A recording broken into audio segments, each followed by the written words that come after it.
building, send them to the building, and I could pick them up? I will do that. Okay, great. That's Attorney Scott, was the right to know fulfilled in its entirety? Yes.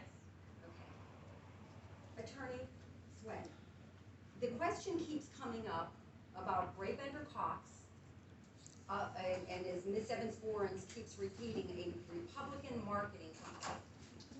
And I'm gonna handle both of these separately. That company was recommended to us by attorneys when we were subject to being sued in a federal court, which is, I think, the first time this board or any board in Union Township was ever sued. And it was recommended by attorneys representing the township to use this firm.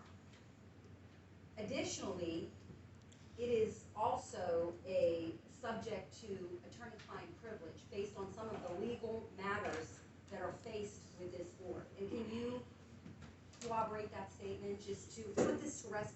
It seems like it keeps being brought up purposely to confuse the public as to some kind of nefarious activity going on here by this board. Absolutely. Excuse me, we're legislating. The public comment is over. You just made a statement about being respectful and being a member of the United States. We are also members of the United States. We have First Amendment rights, and we are now doing business. Thank you very much. The firm of Braebender Cox and CSI were retained by my firm as part of the legal services and representations that I, along with the Insurance Defense Council, led by Scott Dunlap and by attorney Kathy Gallagher, and it was approved by the board. They worked under my auspices as an attorney in multiple actions.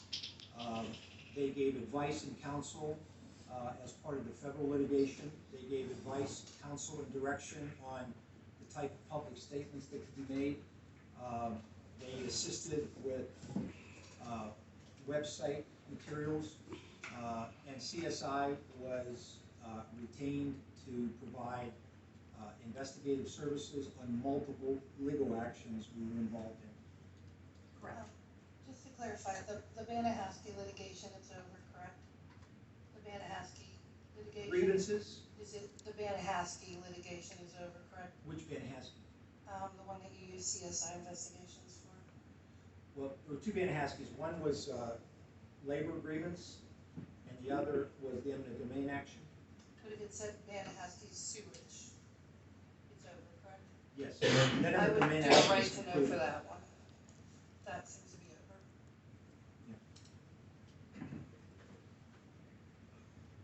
Okay. So hopefully that explains to some of the public. And again, I've said this at multiple meetings, and I really I can't wait for litigation to be over, because you all, as our taxpayers, need to know what's going on here. And it's awful, because some of these leading comments and social media posts are really confusing the public. And we are really boxed in here as township representatives, because we have deep respect for the law and the legal process, and we're honoring that. And we're not speaking about the items that we shouldn't be speaking about, because that's the legal process. And if we would speak about it, it would put this board and the township in a more libelous position. And I don't know how else to say that, but the truth is coming out, and everyone's going to know. So if everyone could please hang in there, and again, with deep respect for the legal process, employees' rights, we're staying silent until the judicial process is completed, and then you will know everything. I promise that.